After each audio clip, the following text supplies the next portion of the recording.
Good evening, everyone. Thank you so much for joining us. My name is Sylvia Cates. I am a teacher and tutor with Bespoke Education, and I serve as Bespoke's webinar director as well.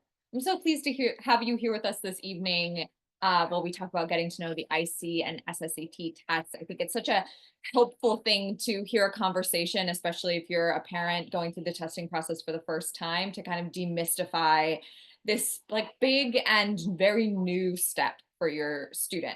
I have a fantastic co-presenter this evening. I'm going to bring him out in just a moment. But before I do, I'm going to give a quick overview of the services that we offer at Bespoke Education and what we do. We are a tutoring company, first and foremost. We offer tutoring across all ages and all subjects. We offer remedial tutoring for students who need a little bit more support. And we also offer enrichment tutoring if your student needs something beyond what they're getting in the classroom at school. We specialize in test prep, as you may have guessed based on the topic of this webinar, and we tutor all of the entrance exams, everything from the primary level IC all the way up through the GRE and beyond. We teach it all. We are real experts in this field and have tried to be leaders too in keeping up with the changes in the tests. And so we have a wealth of knowledge that we can share with students. We also, in addition to our tutoring, offer executive function coaching, which is where we help students work on what we like to call the invisible curriculum of school. These are the skills that are really necessary to succeed and thrive in the classroom that are almost never explicitly taught. These are things like organizational skills and study skills, things that make students find their academic confidence, their ability to manage their workload that no one lays out and teaches them to do. We're really proud to offer our Bespoke Education Access Program, wherein we partner with different charter, public, independent schools, and also non-school partners in under resourced communities to offer the same kind of small group tutoring and classes and one-on-one tutoring that we've been offering to our private students for over 20 years now as a company. And finally, we have a fantastic college admissions department. We have an incredible group of writing tutors working with students on the college essay, interview coaches helping them with their interviews, and also some incredible admissions counselors that we partner with that help students through the application process. I'll be popping our website information in the chat at the end of the webinar, so you're welcome to check out more if you want to learn more about what we do. But it's time to turn to the topic at hand, the IC and SSAT. So I'm going to welcome Matt Weir, my co-presenter this evening, to introduce himself and get in on this conversation. Hi, Matt. How are you? Hello, Sylvia. Thank you for that great introduction there. Hi, my name's Matt, everyone. I've been a tutor with Bespoke for 11 years, working with kids throughout ages, doing some executive function coaching, enrichment tutoring, etc. Lately, Sylvia wanted me to say one fun thing I'm doing with a student now. I didn't tell you this, Sylvia. I'm working with a middle schooler who has an assignment on Edgar Allan Poe. Oh, that's fun. And they're getting really into Edgar Allan Poe, and I've just heard from their dad that they're carrying around the big collected works wherever they go. So very exciting. That's Um, I did anticipate the end of that story ahead and think you're going to say a raven. I was going to say, oh, that would be so. raven, but the collected works is amazing too. That's the next step. That's the next step. They do love the Raven, so we'll see. Amazing. Amazing. Thank you so much for being here this evening for the conversation. I'm going to get some slides up so we can talk Hmm. through the agenda for today. So we're going to, kind of hit this from all different angles, but the goal is to eventually dig into a conversation that we'll answer some of what we think are the most frequently asked questions by the parents and hopefully hit the things that you want to know about. Oh, I've also forgotten to do a little administrative work before we truly get into the conversation, which is to let you know how to communicate with us during this webinar. So you have a few options. Should a question arise, you can ask it in the chat. That'll just go directly to me and to Matt, and your fellow attendees won't see it. That's totally fine. If you're comfortable asking more publicly, you can do so in the Q&A. That will show up. You can put your name as anonymous though, so you don't actually have to say what your name is. That's fine as well. And we'll fold those into the conversations as we go. I'm also going to just now launch a poll so we can get a sense of who is in the room. You can click on it and then X out of it. And as you do so, I'm going to just talk through what we will cover this evening. So we're going to talk about the test basics. We're going to talk about when to take the test and how to prepare and sign up for that. I see seventh graders. That's absolutely who I expect to see at this time of year, because we're really getting into the prep season. And then we're going to talk about how these tests are scored, which I think is sometimes one of the more intimidating and confusing parts of the test. Finally, we will look at some problems themselves, talk about the content similarities and differences, and then we're going to open it up into that conversation. We're going to talk to you about what it's like to work with us, how you get started, what your timeline looks like, what we recommend in terms of which test, and this is all in our kind of advice for parents pocket of the conversation. So to move us along and keep us on track, I'm going to start by talking about the basics of these tests. I will refer to the first test as the ISEE, though you do hear people say the ISEE, means the same thing. It's the Independent School Entrance Exam. And the other test we're talking about, the SSAT, stands for Secondary School Admissions Test. And the distinction between these two tests historically has been that the ISEE was the test that students took to apply to day schools. So any student in New York City, but also beyond, elsewhere in the country, who was applying to a selective day school would take the ISEE test. If you were applying to a boarding school, applies again, New York area and well beyond, you would take the SSAT. That is, as far as I know, and I've tutored this test for many, many years with many, many students, not a thing anymore. These tests are accepted interchangeably. When we've done this webinar in the past, I've said, I'm waiting for that case study where I have a student who comes to me and says, one school is only taking one test, but that has yet to happen in over 6 years with so many students. So you take the test that is right for you. Something of note for both of these to get a sense of what's going on here, neither of these tests allow calculators. They are rigorous. You're going to need to have really sharp, especially arithmetic skills beyond your broader math understanding. And they are both 3 hours long at the upper level. So that's a really big energetic ask from the student. If you're thinking about your seventh grader, rising eighth grader, that's probably the longest they've ever sat down and done any academic activity without any sort of meaningful break. Even if they've taken ERBs or CTPs or Regents, this is a different animal. So those are things to know, and that's true of both tests. Any other things about the basics, Matt, before I get into the nitty gritty?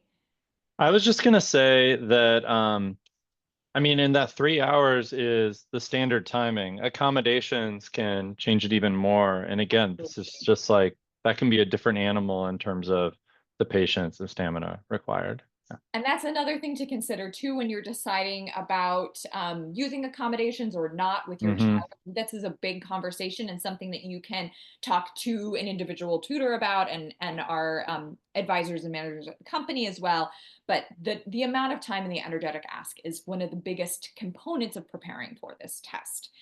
Mm-hmm. The tests themselves are similar on the surface. They get a little bit more nuanced in their differences as you dig below, but they both include 4 sections well, I guess 5 sections because we're going to count 4 multiple choice sections and an essay. They both have a verbal section. They both have 2 math sections. They both have reading, and they both have the essay.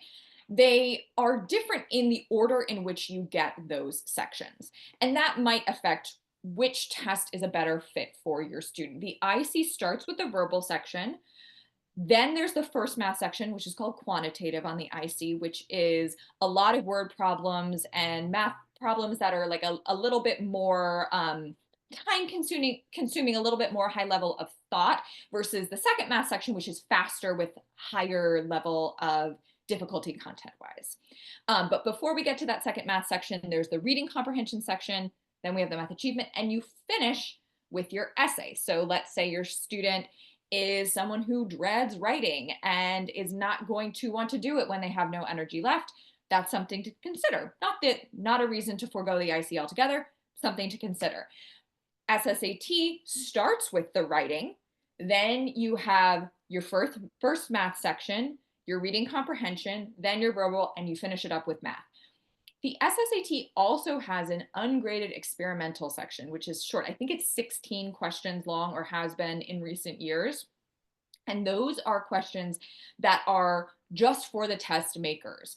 It's not graded. It doesn't count into your score. You could bubble in a picture of a smiley face on your bubble sheet and it wouldn't affect your score at all. Maybe don't, so you can take that opportunity to practice, but maybe you're exhausted and it's a gimme and that's okay. Um, but that experimental section is really just so that they can see how certain questions are landing on the students in a particular testing year. But it's going to be another thing that your student has to do. Again, maybe starting off with math makes your student feel really nervous or really great, and that's something to consider when they are taking that particular test versus the ISEE. These are all factors, and you learn what's right for your student by taking mock tests and doing practice. One other thing that I want to mention before we move on is that multiple grade levels, this is true for both tests, take the same form code. And this affects the level of challenge of the test. So when I say form code, I mean the students taking the lower level test, the younger students, the middle level, and the upper level. And this is, since we're talking primarily about the upper level test, this is important to note because your eighth grader who sits for the upper level IC or SSAT test will be taking the same test as high school transfer students. So anyone who is transferring into 10th, 11th, or 12th grade will take the same test. That pulls the content level up higher on both of the tests, makes them more difficult. I see this show up in the most intense way for students taking the lower level test and the upper level test. Those tend to have the biggest content lift. But also important to note, you will not be graded with anyone other than your grade level students. So the curve is created solely out of students who are all in the same age group, all in the same grade, taking the test. Matt, what have I forgotten to say? What else can we say? No, you've done doing a great job. I'm just nodding along that like this is especially something to be aware of early. I mean, we're going to talk about beginning the journey later, but like the yeah, knowing when you first sit down for this that you're going to see stuff on the upper level that is meant for 11th graders to like be doing is important to know before you Yeah. sit down. Yeah. There's definitely can be that shock of seeing the test for the first time Hmm. because you might see a problem you've literally never seen in your life. Nothing, you have no basis for comparison because it's totally unfamiliar. Hmm. And we can prepare for that and make that Yeah. less of a harsh blow by doing prep in a meaningful way. Um, I'm going to hand it to you, Matt, for Yeah. this section. Let's talk about when to take the test and how the testing windows work.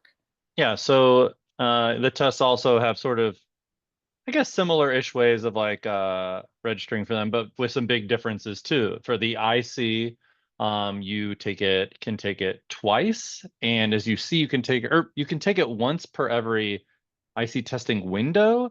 But obviously, you are applying for these schools at the end of like March, right, February, and so usually what we see is students take this test twice, once in the fall testing window once in the winter. And as you see that window, the orange turning to blue is in the November to December. We recommend, and most students sit once at the end of November and then again at the beginning of December. You want them to be as close to each other for a few reasons, like the burnout angle of it, right? You want them peaking and feeling good, in their testing selves as they're taking the first test, and then to have a short window between that and December. I mean, especially it can just be, especially for these young students, really nice to get it done that way. I mean, obviously, you'll know your schedule. Do they have a play the first week of December? Is there some meaningful holiday or family event? Like that changes the calculation, but having it done by going into that holiday break in December is really, really nice. There's not really an advantage to taking it earlier. There's just you might as well prepare. Like as we said, these can include a lot of material that's just above the grade level and that your student has not seen in school. So you are doing some content work in that way, not just on the form of the test. So waiting till the end of November is very good. And yeah, registration for these typically opens in August. Slots book quickly. It's good to be on top of this for the IC. And especially, we haven't actually touched on this yet, that the test can be in both paper and pencil form and online form.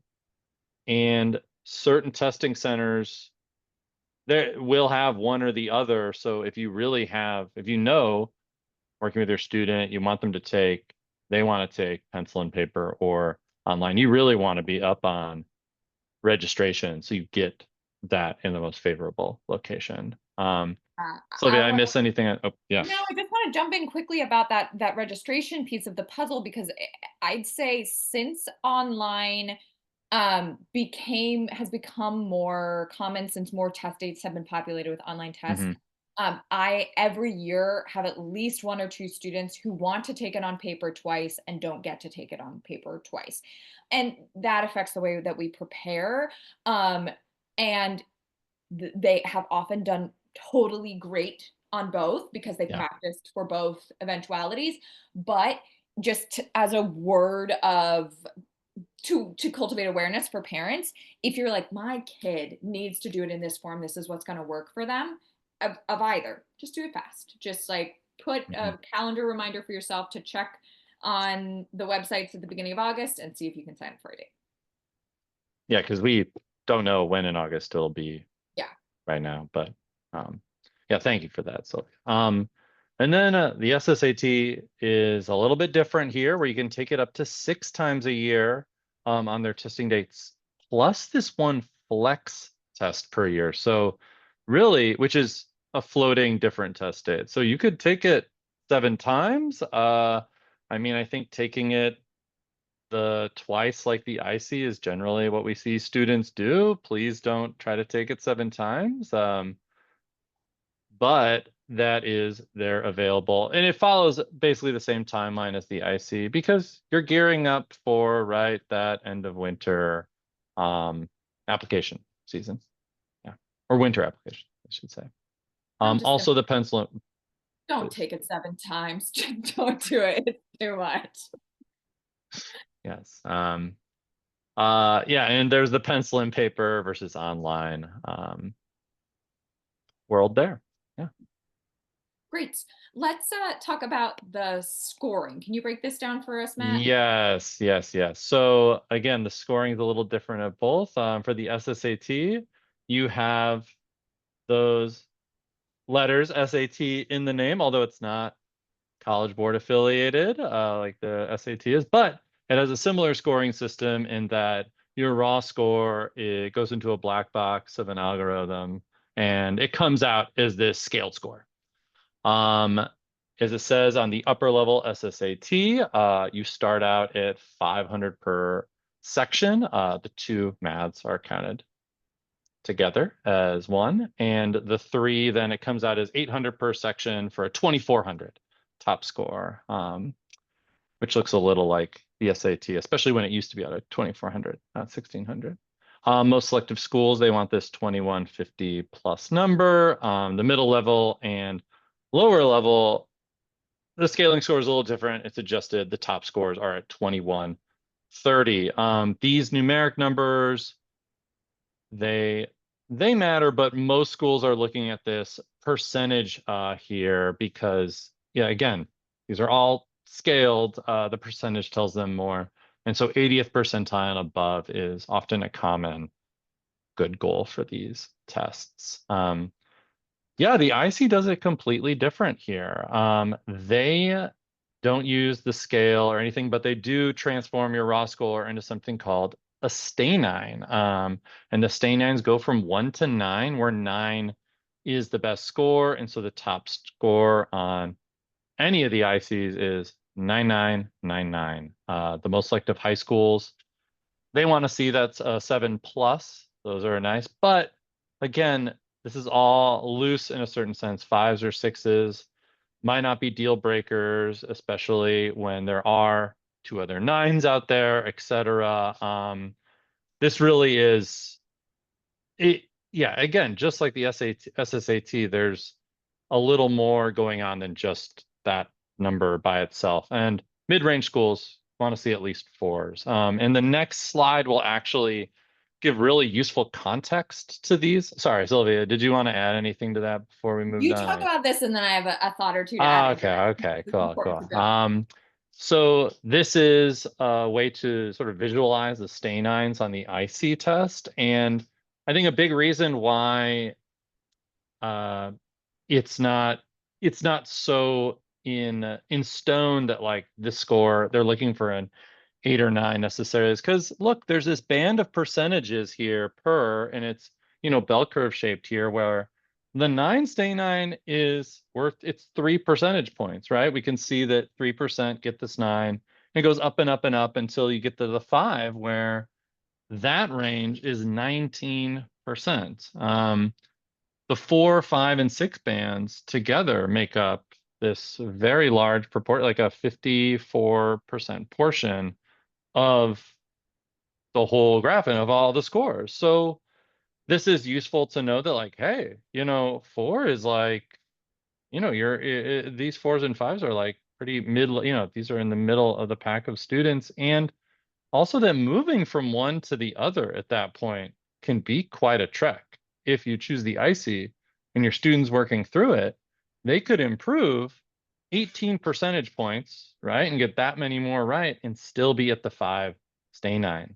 Um, this can be these are really good conversations to have with students as they're working through that the numbers do not just go up linearly. I mean, not on any test, right? When you're preparing for something, not in any activity.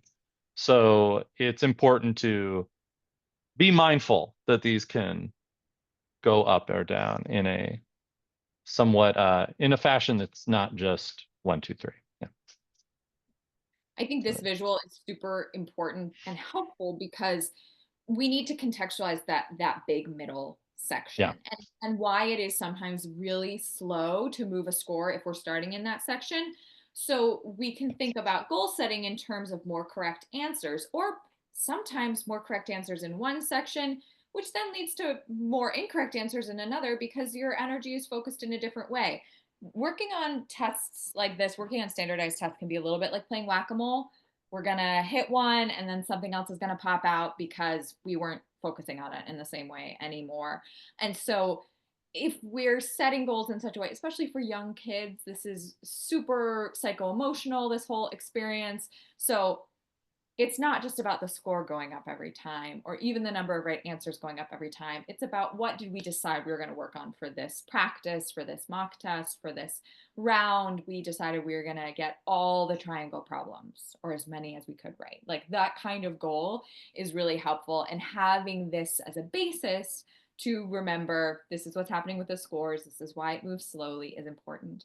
I also wanted to mention that as Matt is pointing out the percentiles, that is one of the reasons it does not matter which test your student takes because schools easily and comfortably cross compare between the two. So schools are not going to think more highly of your student because they took the SSAT or the IC because they're going to look at their scores overall and then they're going to look at that percentile and they're going to compare them with the percentiles from the different tests too. So it allows for that cross comparison in a really meaningful way.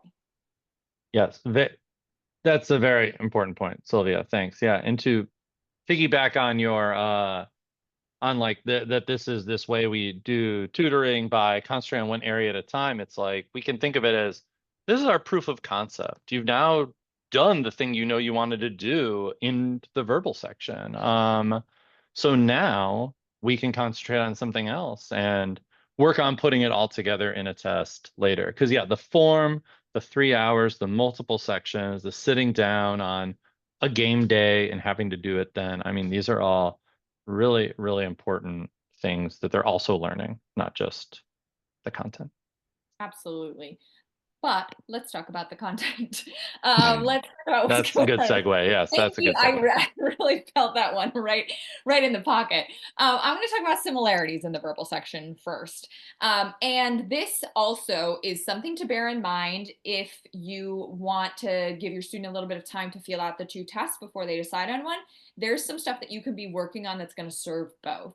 And hugely, it is synonyms, which come up in both verbal sections, which is the number one thing that I would say start working on now. We'll talk about it more, but Matt and I share a lot, have deep shared philosophies about this section.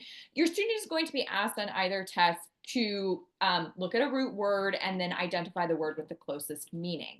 There are little, there are subtle differences between the two tests. ISEE tends to, which is here on the right-hand side, tends to be a little bit more straightforward in the language that they pick. Oh, no, this is not on the right-hand side. That's a reading passage question. No. This is an SSAT question. And what I want to say, what I want to point out about this is it has 5 answer choices rather than 4, which the IC only has 4. That's something to consider too when you're picking a test.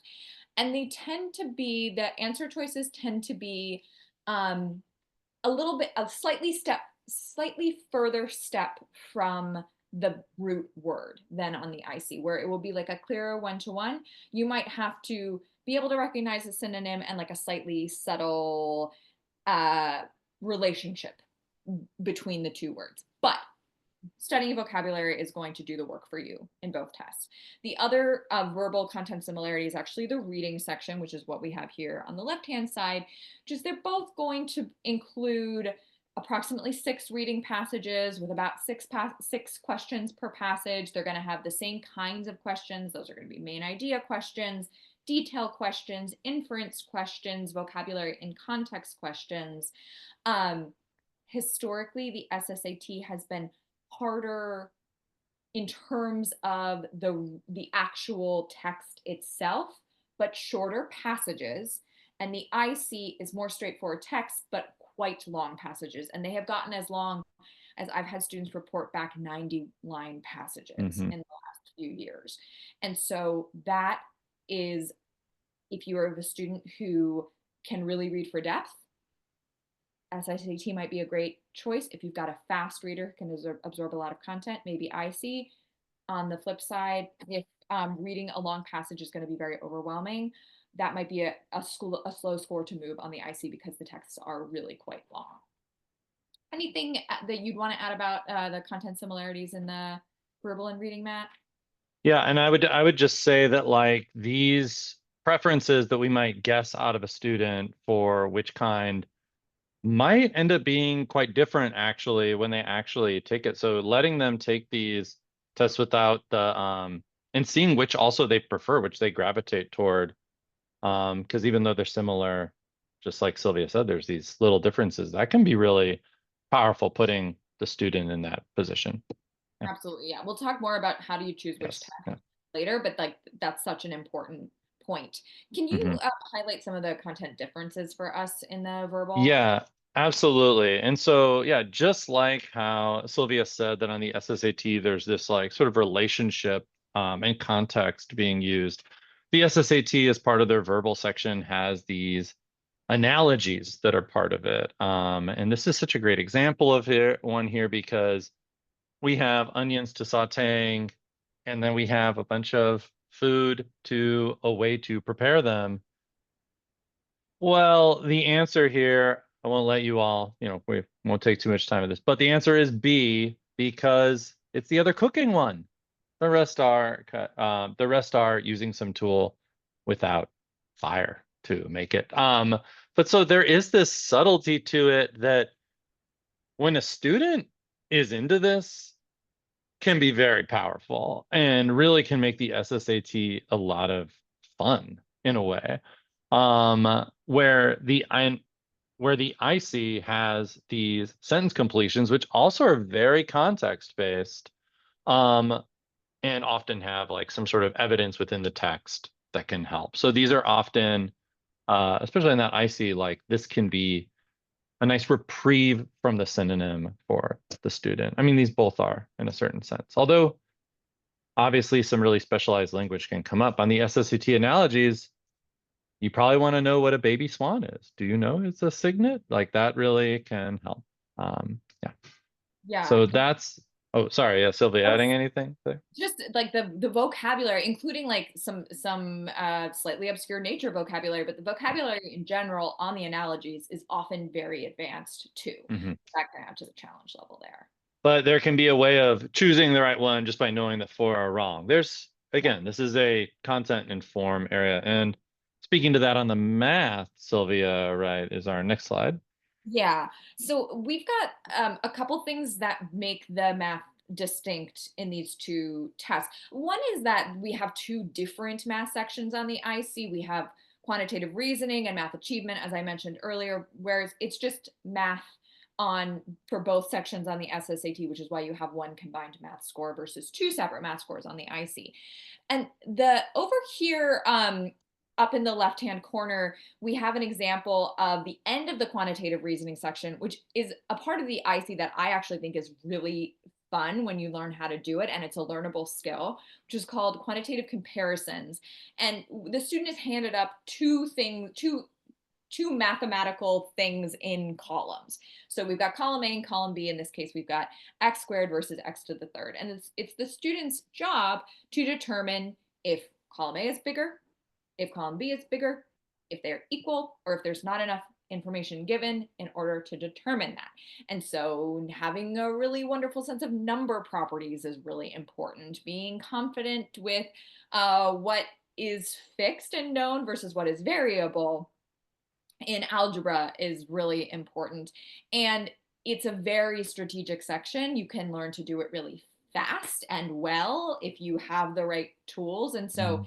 for a curious math student, this can be a fun, exciting invitation into the test. Some students absolutely hate it, and that's a reason not to take the IC. The other thing about the IC that is stand out from the SSAT is just how advanced the content level gets. We've got a right angle trigonometry problem, number 27 here. It's not going to get more complex than your basic right angle trig, but there all students who take this test who are eighth graders go in never having seen this before. I always get the question after the first upper level mock test, what does sin mean? And then we have to talk about sine and cosine and tangent and how to use them. This is also something where we may decide on the IC not to get to all content areas because we want to stop at the point where we are at our best rather than pushing on and prepping right up to the moment of the test. And being selective about not learning a couple of topics can still mean you get a great score, especially because you're being scored against your peers, your age group. But if leaving a problem blank and not knowing how to do it is going to be a real challenge for your student, that might be a mark against the IC. If having a new topic to learn might be exciting, something to consider.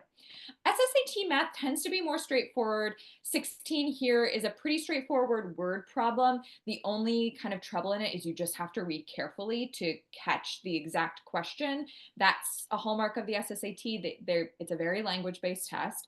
And then 9 is an example of something the SSAT loves, which are these sort of logic puzzly math problems where you have to have really strong reasoning skills and the ability to plug things in and remember your rules while doing that.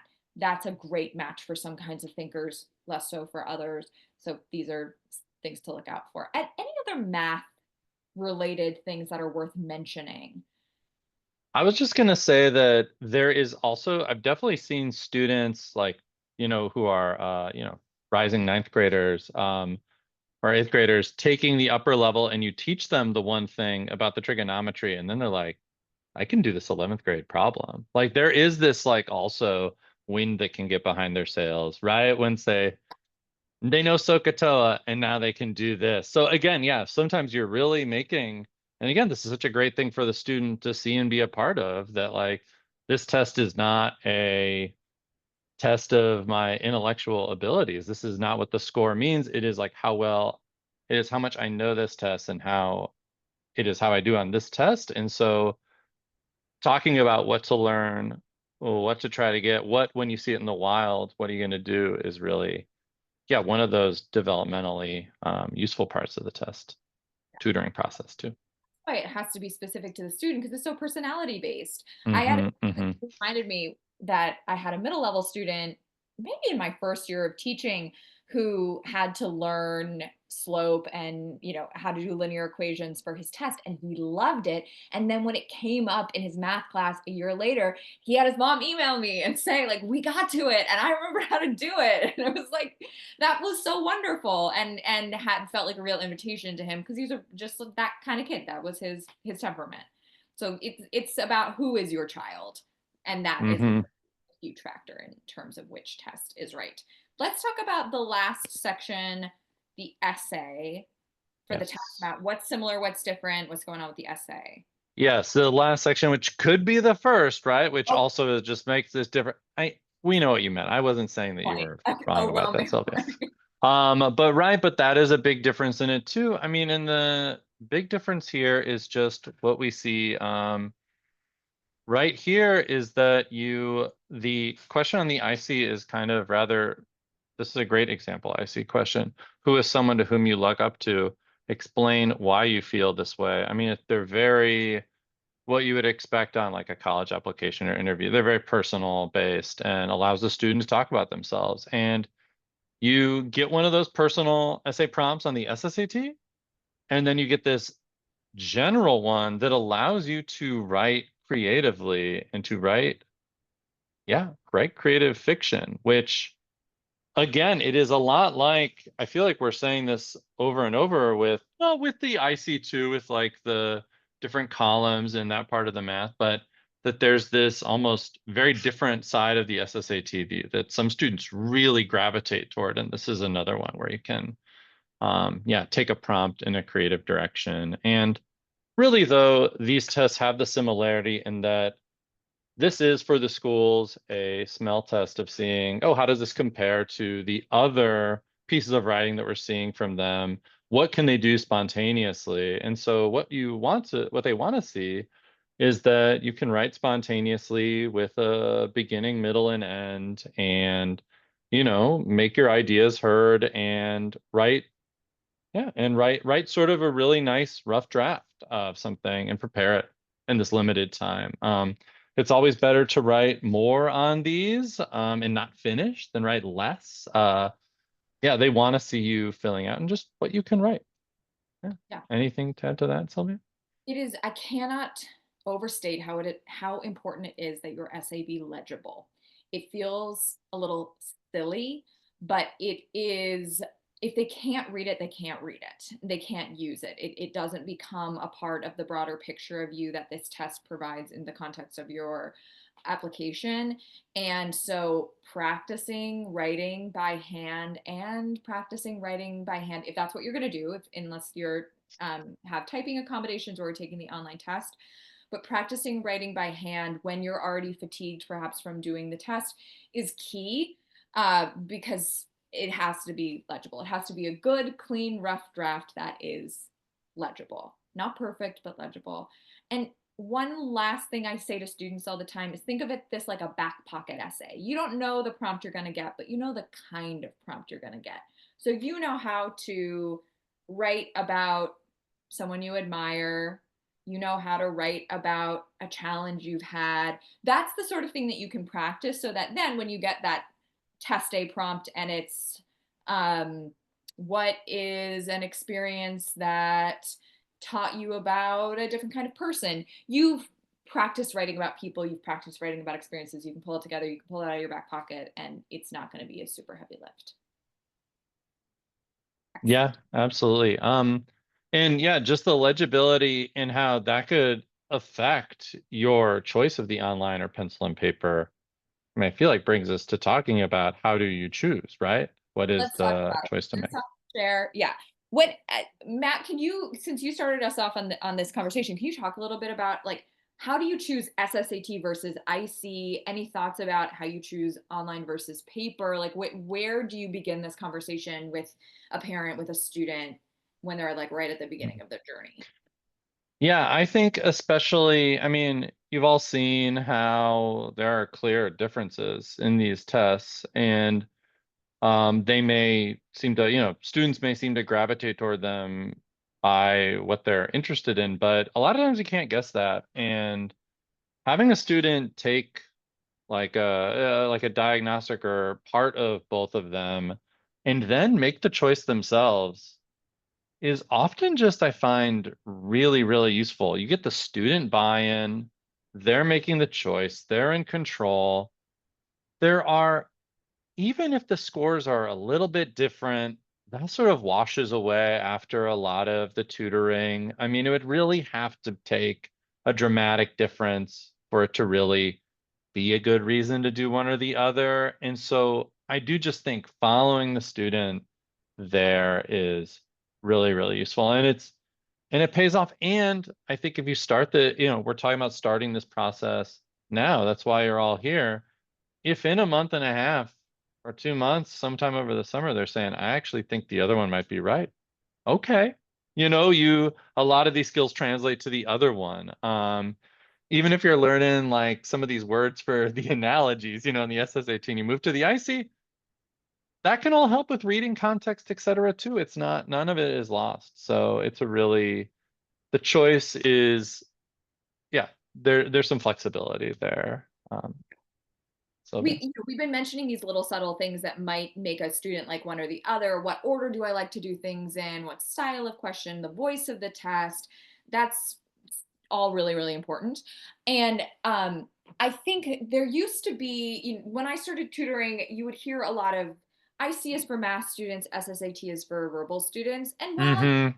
some wisdom in that because of how hard the math is on the IC and how hard some of the analogies can be on the SSAT, it's not true across the board. And I've had multiple students who were brought to me as IC prospect students who took both practice tests and found that they really liked the SSAT. I had a student last year who, strong math student, the SSAT just sat right on him, and he had to work hard on the analogies, and he did, and he got a great score.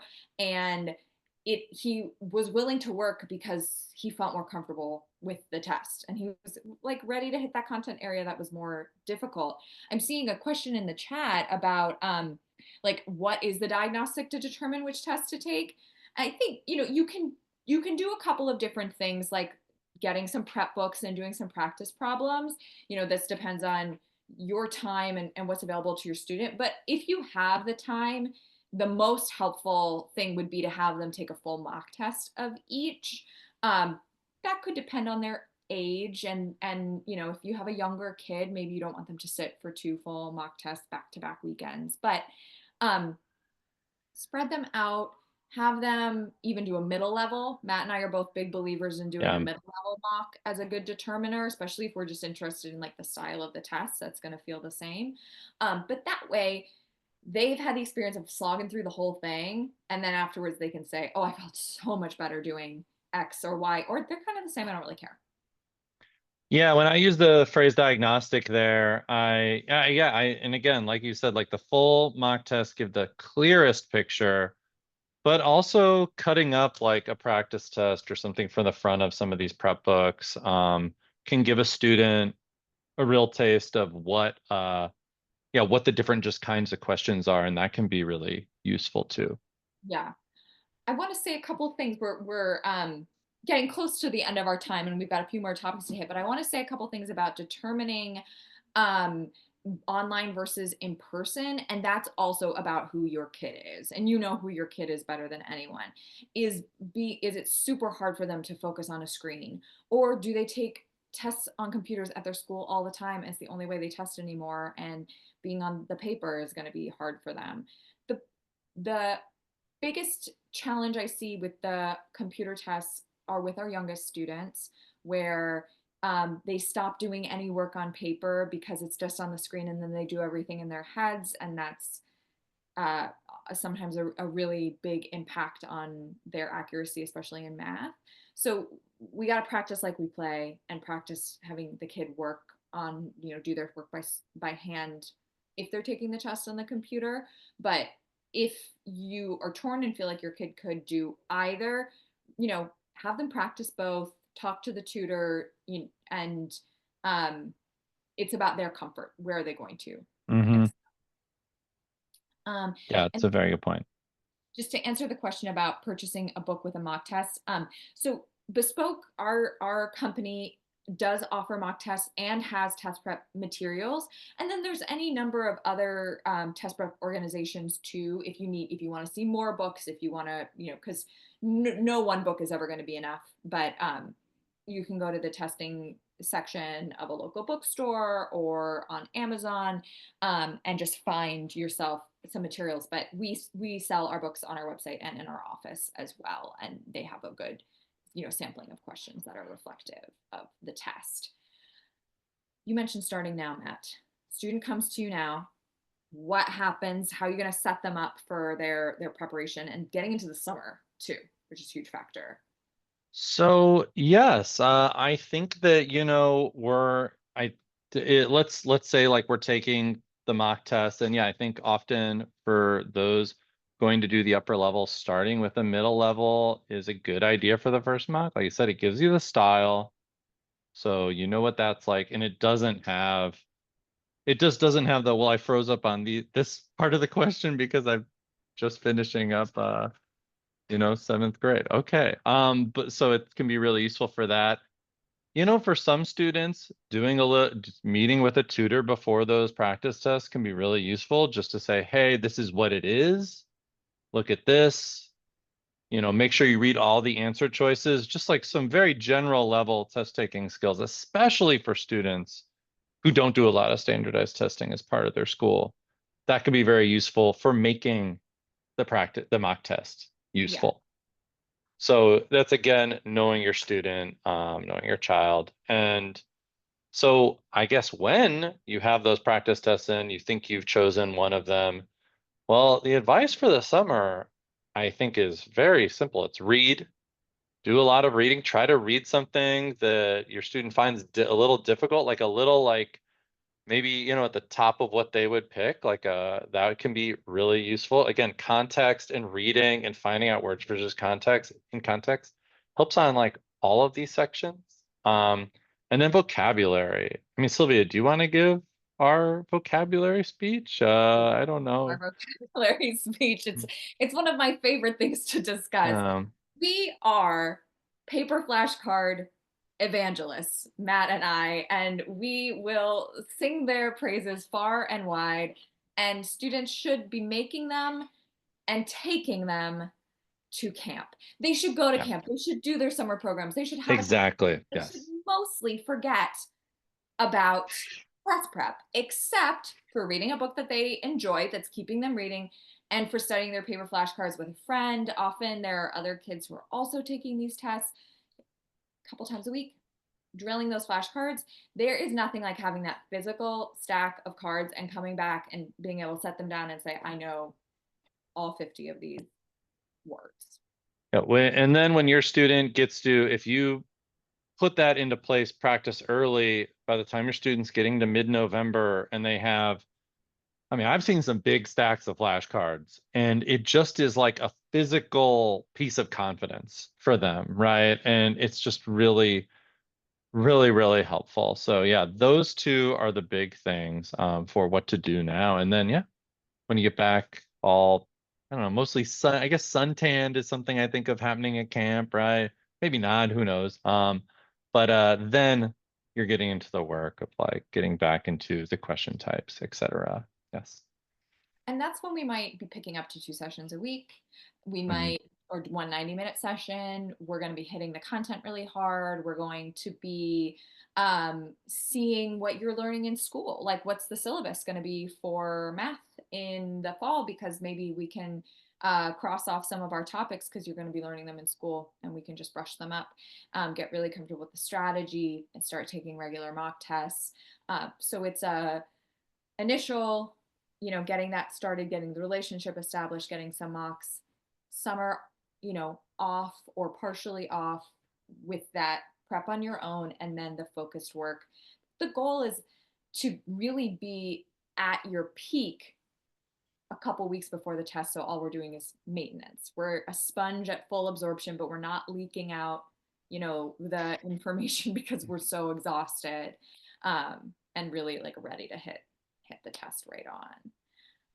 With our few minutes remaining, just in case anyone is thinking of taking it as well, a thought or two about the SHSAT. Any words of wisdom? Because I know often students take that along with one of these tests.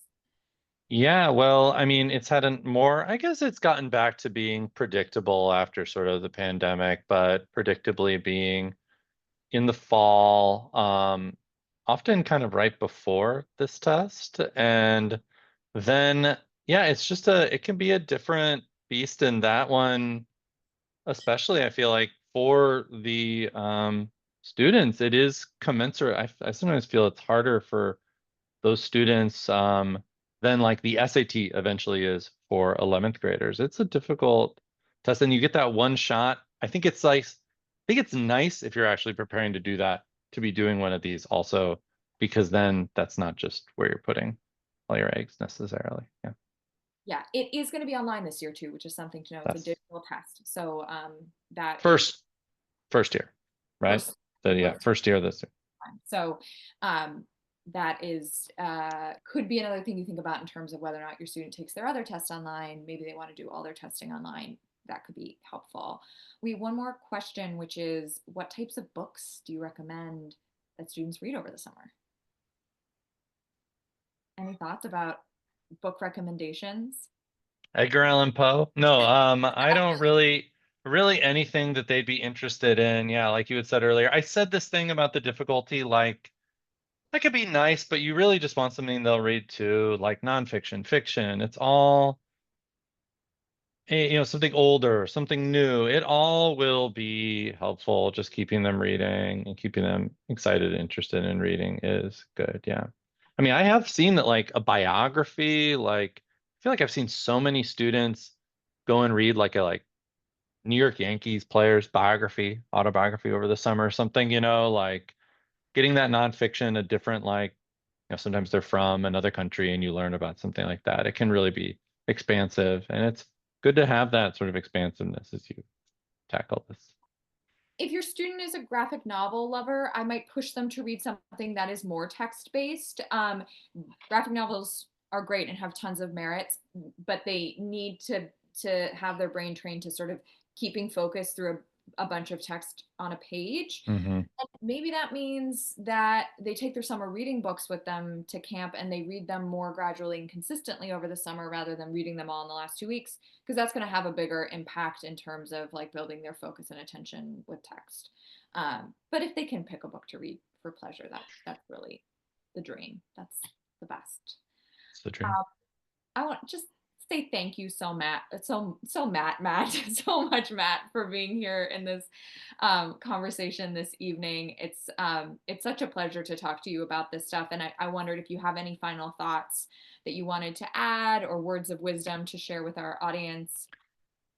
Yeah, I guess the one big other thing is doing this so much over the years, it's just amazing. A lot of these young people are at a place where they're developing quite rapidly as the test taking process is happening. So what seems difficult or attention or even just motivation at one point can change over the course of a month. And this can really be part of a narrative of like facing a challenge, overcoming it, and having this more mature outlook toward it. So no matter what the score is at the end, this tackling a problem and getting on top of it is just a really nice experience for students. Yeah.